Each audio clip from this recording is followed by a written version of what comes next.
Hello everyone, this is your tech and photo enthusiast. Today I'll be unboxing the Nikon Z-mount 180-600mm lens. Judging by the box, it's going to be a pretty big one.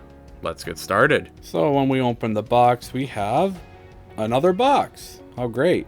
We'll get back to that later. Behind that is just some warranty information and a manual, but nothing too special. Going back to the box we put aside earlier, we have nothing more than just the lens hood and the lens pouch, but we'll go over those more later in the video. Moving on, after we get past some more cardboard, we finally get to the lens, all wrapped in bubble wrap. Man, look at the size of this thing. And it's also wrapped in some more plastic. Once it's removed, here we have the Nikon 180-600mm lens.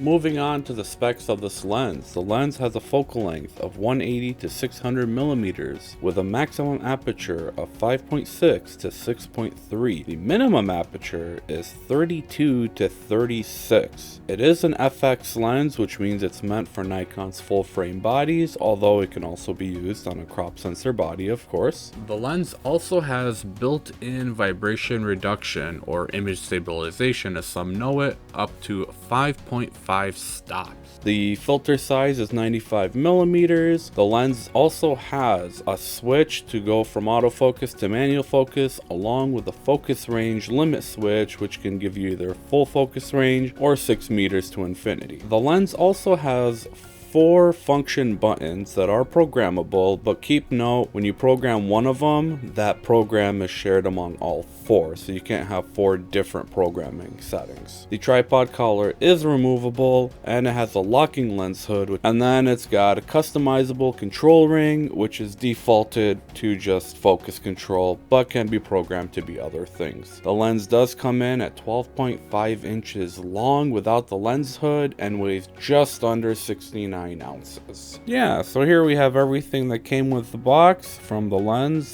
hood, to the lens pouch. Looking at the lens hood, you could see it's a pretty decent size compared to my hand here.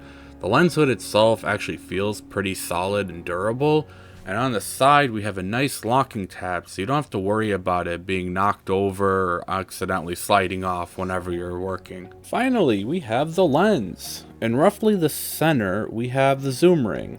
The zoom ring is a pretty large size and feels very smooth to rotate. Above that, it only takes about a quarter turn to get it from 180 to 600, which is very nice. Above the zoom ring, we have what looks like another ring.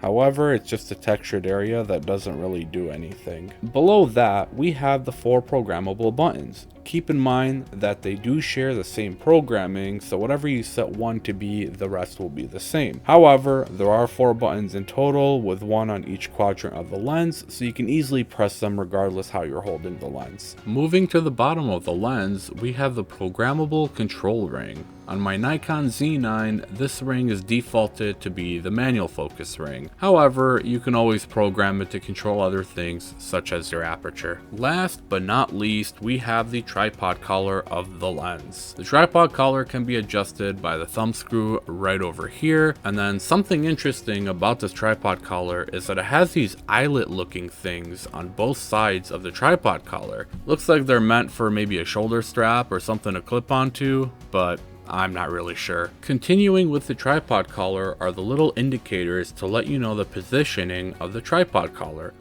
There is a dot on each quadrant of the lens to help with positioning. However, the tripod collar does not clip in place on each of these indicators, which is a bit sad to see. This means you're going to have to eyeball the placement each time. When removing the tripod collar, you simply unscrew the thumb screw all the way and the collar comes off in a clamping style. To put it back, you just screw the thumb screw back in and it holds its place. The tripod collar does not slide out of the lens, but rather unclamp itself. So you can see by these 2 little notches on the lens that they are there to keep the collar in place and prevent it from sliding off. For the tripod foot, you can see that it has 2 different thread sizes, which is very nice to see. It's got a 1/4 inch thread on the right and a 3/8 inch thread on the left, which gives it extra versatility depending what you're mounting it to. There you have it. That's my unboxing and first impressions of the Nikon 180-600mm lens. Please comment and like the video if you liked it, and subscribe for more tech and photo content. Thanks for watching.